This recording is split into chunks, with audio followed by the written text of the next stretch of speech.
I started to think about a business plan. What cosmetic categories did I want to concentrate on? Who did I need to help me?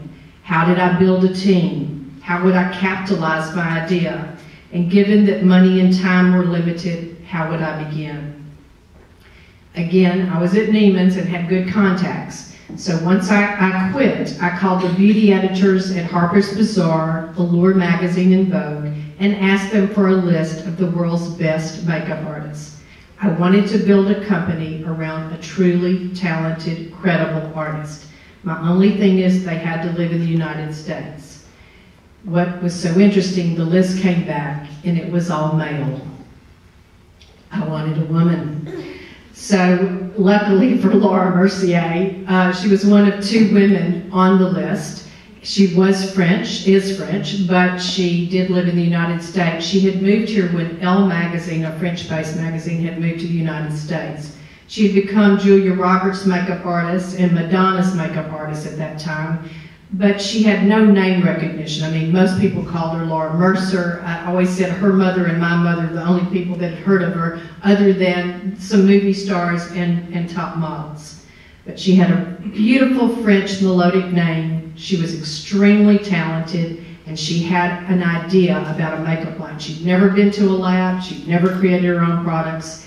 And you know, I give a lecture in business schools to some of the things I did wrong, and I'll tell you some things I did wrong here today too. But I signed her up. I bought her name, and together we developed a concept we called the Flawless Space. And that's what we focused on. We focused on products that would make your face look as flawless as possible. And we believe in great skincare, but if you need to go out tonight, Laura Mercier products should really help you look as good as you can look.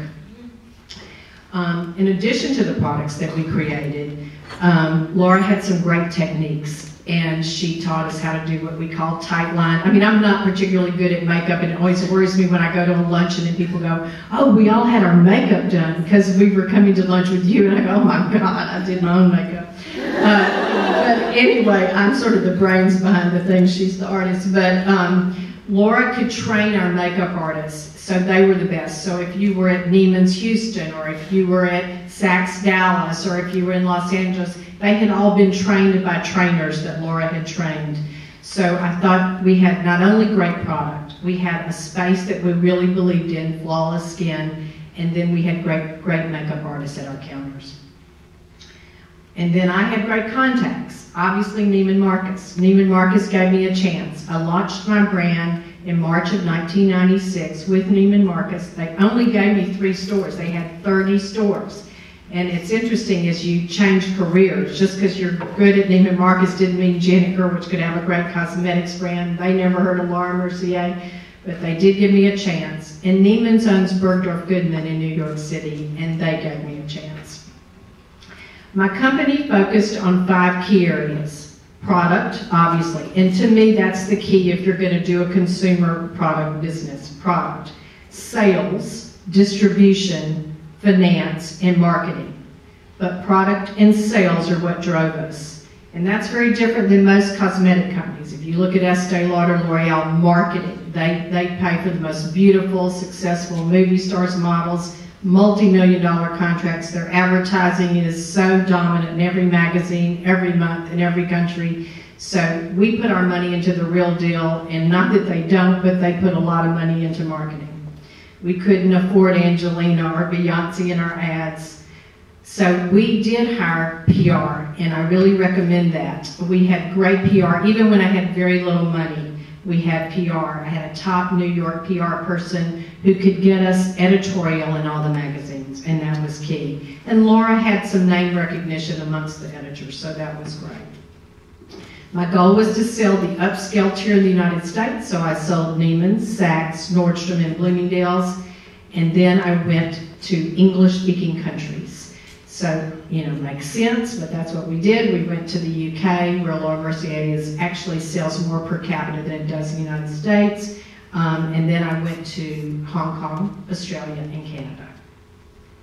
Once we realized we sold as well in Oklahoma as we did in Hong Kong, We then went to Asia. But in Asia, I had to get, I didn't speak any of these languages, so I did have distributors there, and I had some great distributors. In fact, Shui Mura was my distributor in Japan, a great, great makeup artist himself.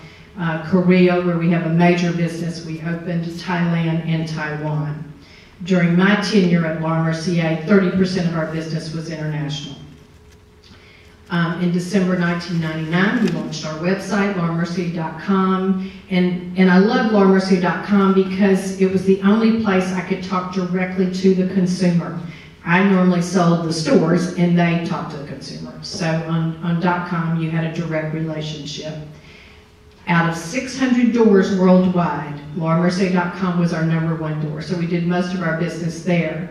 When I left, Sephora.com, because I later sold Sephora, which turned out to be our largest single partner, Sephora. And I think today Laura Mercier is the #6 brand at Sephora US. But we had 3 .coms were in our top 600 doors, lauramercier.com, Sephora.com, and neimanmarcus.com. I've often been asked, why did your company work when so many startups fail? Because if you're not Steve Jobs or Bill Gates or Mark Zuckerberg, and you just create a better oven or lipstick or whatever, many other people are thinking about it the same time you are.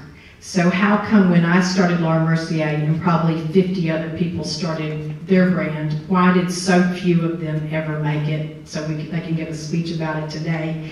And I say it worked because everything worked. It takes so many things to make a business really have longevity and substance and to be a global company.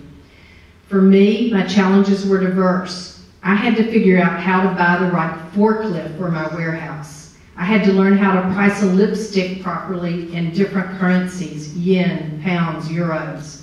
I had to approve the colors for next year's makeup collection.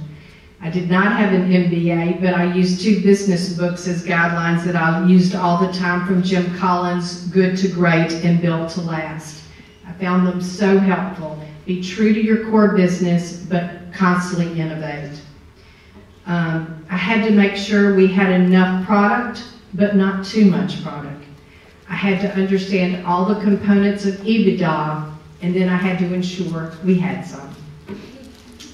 In 2006, Neiman Marcus, who was my partner, they owned 51% of my business, decided to go from public to private. And it never entered my mind they were going to do that, so I was not prepared for this exit.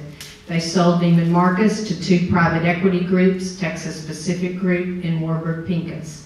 And within a year, we were told they wanted to sell Laura Mercier for some quick money, and Kate Spade, the other company that Neiman Marcus had owned a partnership.